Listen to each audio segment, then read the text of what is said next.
Ya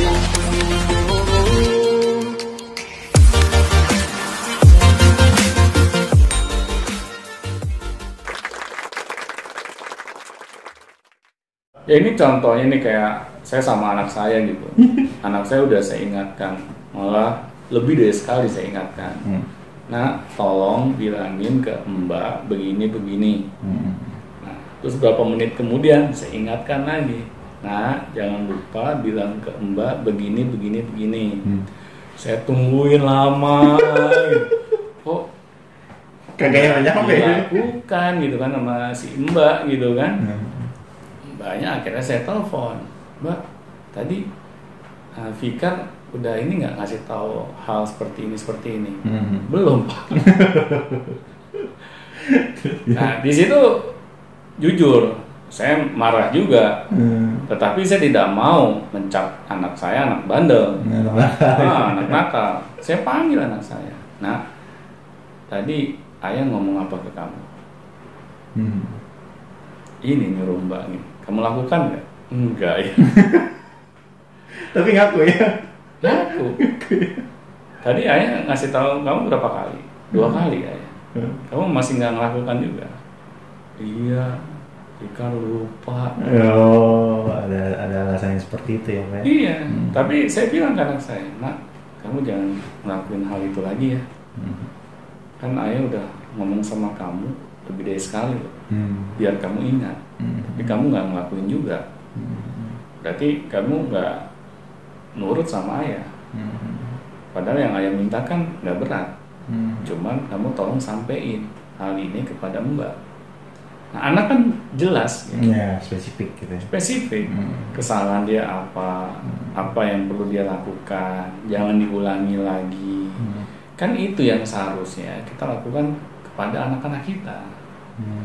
Tapi kalau anak kita panggil, sini Nak, malah kita omel-omelin, terus kita bilang anak kita bandel, padahal dia baru sekali melakukan hal itu, gitu kan nggak fair buat anak, gitu.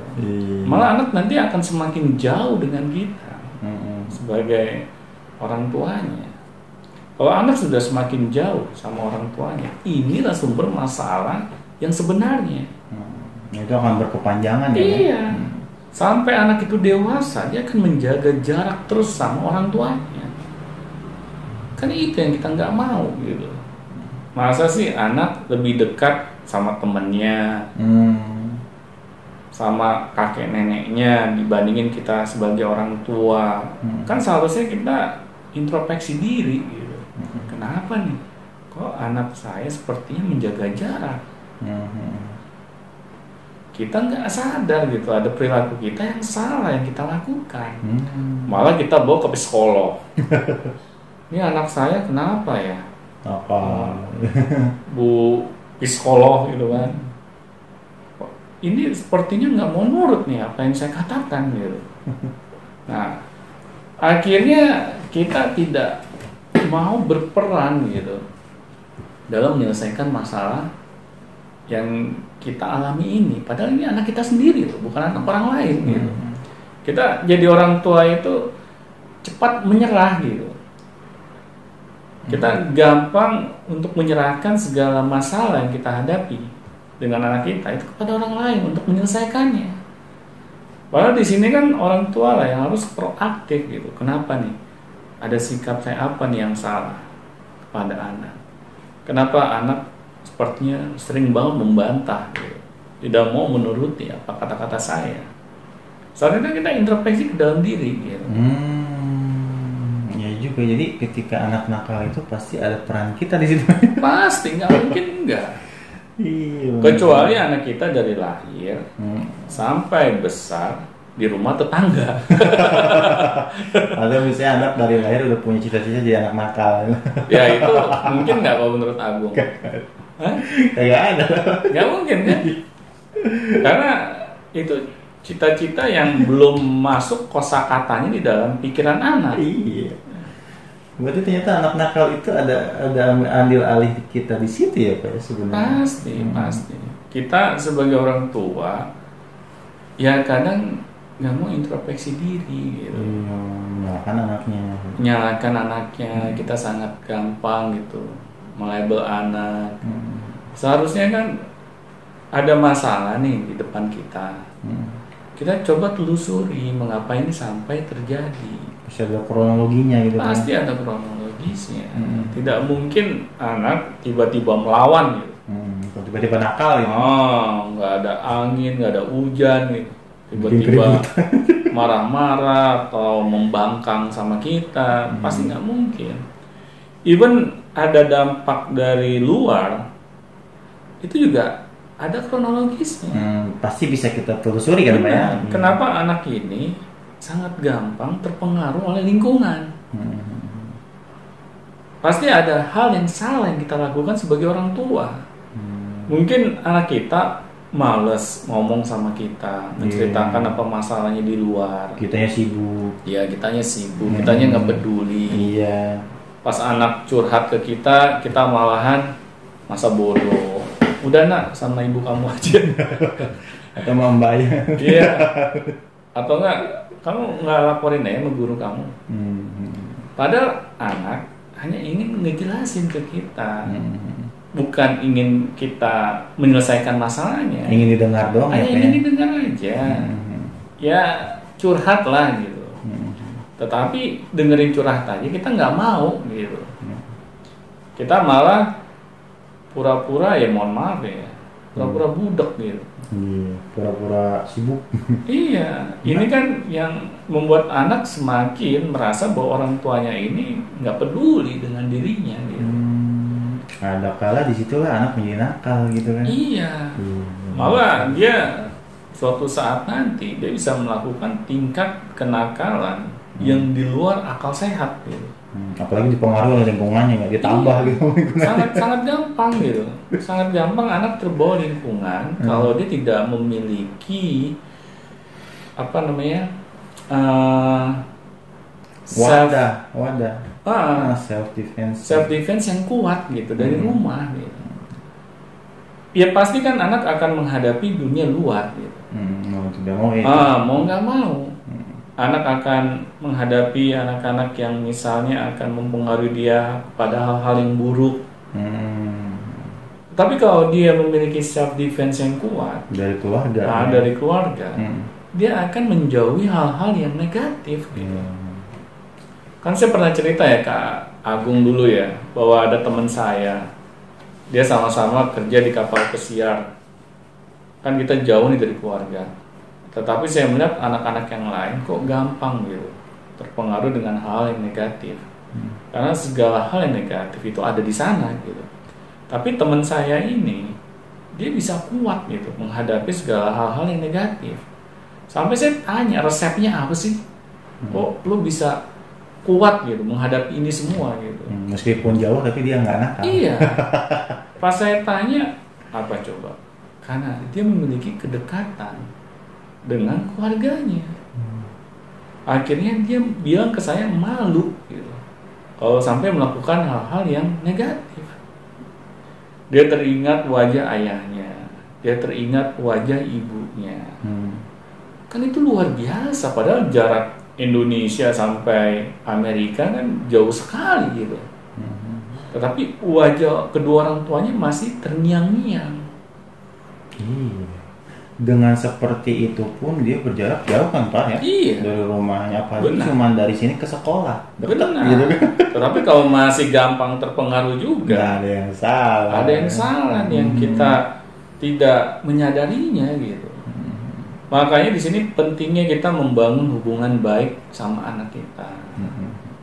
Kalau bukan kita sebagai kedua orang tuanya, mau siapa lagi? Gitu. Kan nggak mungkin kita nyuruh tetangga gitu, tolong dong didik anak saya. Saya udah nggak sanggup gitu. Mungkin sama kamu dia lebih mau dengerin gitu kan. Nah, ada yang kayak gitu Pak, bener Pak. Iya kan, parah banget gitu. Terus kita pikir itu solusi gitu kan. Jadi katanya seperti ini, emang sama orang tuanya udah nggak nurut gitu kan. Iya. Nah, tetap misalnya contoh dikatakan jangan ngerokok sama orang tuanya udah nggak nurut tuh. Iya, tapi dia minta tahu sama orang, tolong dong kasih tahu biar nggak ngerokok. Gitu. Iya, itu kan parah kalau menurut saya. Jadi kita jadikan orang lain ini bemper gitu. Sampai bingung ya. Ya janganlah kita sampai melakukan hal itu gitu. Berarti kita sebagai kedua orang tuanya, kita tidak memiliki peran apapun terhadap tumbuh kembang anak-anak kita. Padahal di agama manapun juga bahwa anak ini tanggung jawab kedua orang tuanya. Nah mungkin kita sebagai orang tua mau melepaskan tanggung jawab itu, karena sudah jelas gitu bahwa anak-anak kita ini kalau kita tidak memiliki peran di situ, ya pasti lingkungan lah yang mengambil perannya. Kalau udah diambil sama lingkungan kan agak susah ya Pak ya? Waduh, udah banyak kasus yang saya temui gitu ya. Kalau kasusnya aneh-aneh gitu kan? Aneh-aneh gitu. Sampai anak tega-teganya coba baru diberikan handphone. Di waktu yang nggak begitu lama, handphone itu langsung dijual sama anaknya. Demi iya gitu. Dia jual buat apa coba? Buat traktir teman-temannya kan. Ini kan jadi sumber masalah sebenarnya gitu. Kok dia nggak menghargai sih pemberian orang tuanya?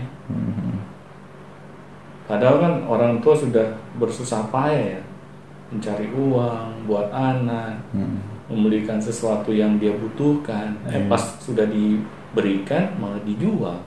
Itu berarti di mata anak tersebut orang tua itu maksudnya nggak ada harganya gitu. Bisa dibilang seperti itu. Lebih berharga teman-temannya gitu. Bener. Kan atau lingkungannya gitu. Iya dia merasa di lingkungan teman-temannya itu lebih nyaman gitu. Dibandingkan lingkungan keluarganya. Karena nggak mungkin gitu kalau anak nyaman bersama keluarganya, dia akan melakukan tindakan-tindakan yang negatif, nggak mungkin. Anak itu akan memiliki self defense yang kuat di dalam dirinya gitu. Dan inilah yang harus kita sebagai orang tua sadari. Kalau bukan kita yang memiliki peran yang besar pada anak-anak, siapa lagi yang akan berperan?